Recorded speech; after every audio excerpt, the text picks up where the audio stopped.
நண்பர்கள் அனைவருக்கும் வணக்கம். வாங்க கனவு தேசத்தில் பயணிக்கலாம். கனவு தேசத்தில் உங்களுடன் பயணிக்கும் நான் ராஜ்குமார்.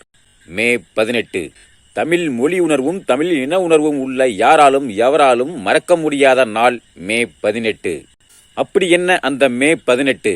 சுதந்திரம் பெற்று நிம்மதியாக மகிழ்ச்சியாக உரிமைகளை பெற்று தன்மானத்துடன் வாழ வேண்டும் என்று போராடிய லட்சக்கணக்கான ஈழத் தமிழர்களை, ஈழத்து தொப்புள்குடி உறவுகளை இந்த சிங்கள பேரினவாதிகள், இன வெறியர்கள் பயன்படுத்த உலக நாடுகள் தடை வைத்த நச்சு குண்டுகளை பயன்படுத்தி லட்சக்கணக்கான உறவுகளை கொன்று ஒழித்த அந்த நாள்தான் அந்த மே 18. இப்படி தங்களுடைய சுதந்திரத்திற்காக ரத்தம் சிந்தி போராடியவர்களுக்காகவும் ரத்தம் சிந்தி உயிரிழந்தவர்களுக்காகவும் இங்கு தமிழ்நாட்டில் உள்ள தமிழர்கள் இன உணர்வும் மான உணர்வும் மொழி உணர்வும் கொண்ட தமிழ்நாட்டு தமிழர்கள் ஒரே ஒரு நாளில் முன்னெடுத்த அந்த நிகழ்வுதான் குருதி கொடை முகாம். ஆம், இரத்த தானம். இன்று நாம் எத்தனையோ தானங்களை கேள்விப்பட்டிருப்போம். அன்னதானம் கேள்விப்பட்டிருப்போம், பொருட்களை வழங்கும் தானம் கேள்விப்பட்டிருப்போம், ஏன் பணத்தை கூட தானமாக வழங்குவதை நாம் பார்த்திருப்போம். ஆனால் தனது இரத்தத்தையே தனது குருதியையே தானமாக வழங்கும் ஒரு நிகழ்வுதான் இந்த குருதி கொடை முகாம்.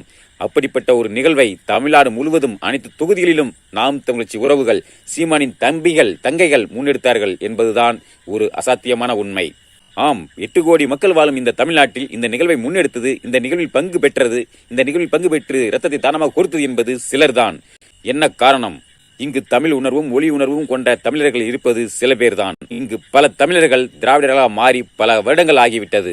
இப்படி தமிழர்கள் திராவிடர்களாக மாறிவிட்ட பலர், இன்னும் பல போதைகளுக்கு அடிமையான தமிழர்கள் பலர், சீரியலுக்கு அடிமையாகி போன பெண்கள் பலர், கிரிக்கெட் சினிமா பொழுதுபோக்கு அடிமையாகி போன தமிழர்கள் பலர், இப்படி பல விதங்களிலும் அடிமையாகி போன தமிழர்களுக்கு மத்தியில்தான் இன உணர்வும் மான உணர்வும் மொழி உணர்வும் கொண்ட சில தமிழர்கள் அங்கு ஈழத்தில் சுதந்திரத்திற்காக ரத்தம் சிந்தி போராடியவர்களுக்காக, அங்கு ரத்தமின்றி வாடி ரத்தம் கிடைக்காமல் குருதி கிடைக்காமல் இறந்தவர்களுக்காக முன்னெடுத்த இந்த நிகழ்வுதான் இந்த குருதி கொடை முகாம்.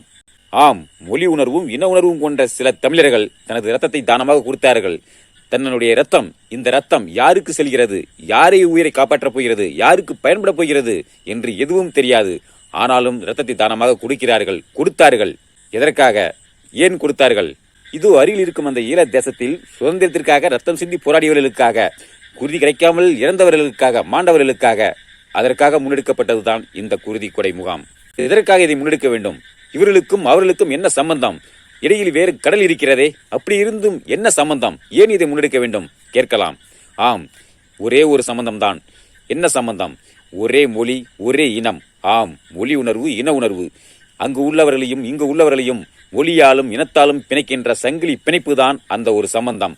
இந்த ஒரு காரணத்திற்காகத்தான் அங்கு உள்ள நம் தொப்புள்குடி உறவுகளுக்காக இங்கு உள்ள நம் தமிழ் உணர்வு உள்ள சில தமிழர்கள் இந்த நிகழ்வை முன்னெடுத்தார்கள். அங்கு நம் உறவுகள் குருதி கிடைக்காமல் உதிரம் கிடைக்காமல் மாண்டார்கள் பலர். அதுபோல் இங்கு யாரும் அந்த மாதிரி இருக்கக்கூடாது, இறக்கக்கூடாது என்ற ஒரு காரணத்திற்காகத்தான் சீமானின் தம்பிகள், நாம் தமிழச்சி உறவுகள், சீமானின் தம்பிகள் இந்த ஒரு நிகழ்வை முன்னெடுத்து சிறப்பாக செய்து காட்டியிருக்கிறார்கள். இந்த ஒரு உணர்வு நாம் தமிழர் கட்சியினருக்கு மட்டும்தான், சீமானின் தம்பி தங்களுக்கு மட்டுமே இருக்கக்கூடிய ஒரு உணர்வு. ஏன், இங்கு தமிழ்நாட்டில் நூற்றுக்கணக்கான கட்சிகள் இருக்கின்றன. அந்த கட்சிகள் எல்லாம் எதால் பிணைக்கப்பட்டிருக்கிறது? சாதி, மதம், சாராயம், பணம், குவார்டர், பிரியாணி இவைகளால் பிணைக்கப்பட்டிருக்கிற கட்சி தான் அந்த கட்சிகள். ஆனால் நாம் தமிழர் பிணைக்கக்கூடிய சீமானின் தம்பி தங்கைகள் எந்த ஒரு உணர்வால் பிணைக்கப்பட்டிருக்கிறார்கள்? மொழி உணர்வு, இன உணர்வு இவைகளால் பிணைக்கப்பட்டிருக்கிறார்கள். இந்த ஒரு உணர்வு தான், இந்த ஒரு பிணைப்பு தான் அங்கு உள்ள ஈழத்து தேச மக்களுக்காக இந்த ஒரு நிகழ்வை முன்னெடுக்க வைத்தது.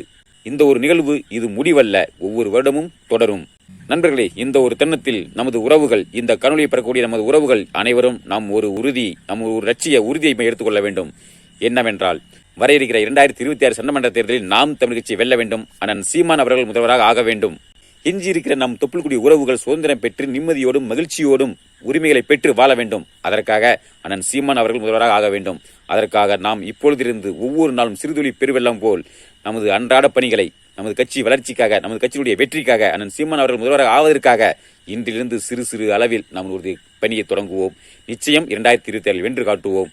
அந்த வெற்றியை சுதந்திரத்திற்காக போராடி மாண்ட நமது ஈழத்து உறவுகளுக்கும் இனி எஞ்சியிருக்கிற நம் உறவுகள் நிம்மதியாக வாழ்வதற்காகவும் அர்ப்பணிப்போம். நிச்சயம் இதை செய்து காட்டுவோம். சரி நண்பர்களே, மீண்டும் அடுத்து ஒரு காணொளி சந்திப்போம். நன்றி, வணக்கம்.